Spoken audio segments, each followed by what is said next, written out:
My name's Corey Johnston. I'm a church planter. I grew up in a very narcotics-centered home. My dad died of a cocaine overdose whenever I was 7. My mom, to this day, at 60 years old, is still an addict. So growing up in that environment, I didn't really know any differently. I started pretty habitually partaking in drug abuse in 5th grade, and that continued all the way through junior high and high school and even well into college. And it wasn't until in junior high that my mom got arrested for the first time, and she was actually a part of one of the biggest drug busts in our town.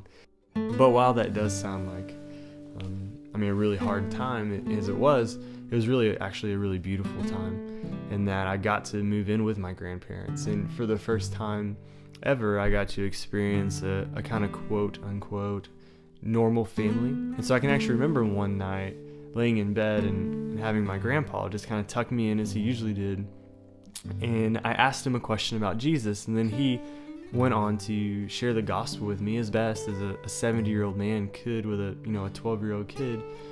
He just laid out the gospel and laid out who Jesus was and what Jesus had done for me, and I knew in that moment that there was something more. I knew in that moment that there was something better, and that it was Jesus. But it would be some time before things would change, as my mom was about to be released from jail, and so like any young boy craves a relationship with their mother, I wanted to move back home.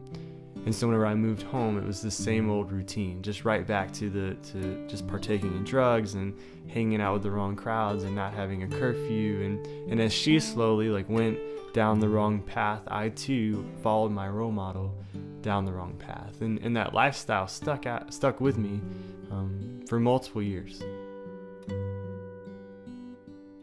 That was my lifestyle until one morning I woke up after a long night of partying. I don't tell anyone this, but I felt like God was literally pulling me to himself, like a very physical sense of him physically pulling me to him.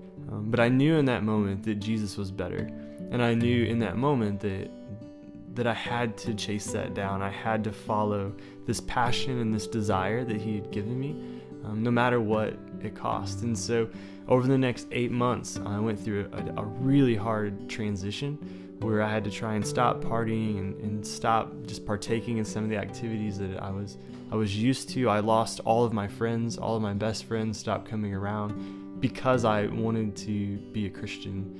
But within 8 months, my whole life had changed. It didn't get easier by any means. It got harder in a lot of ways.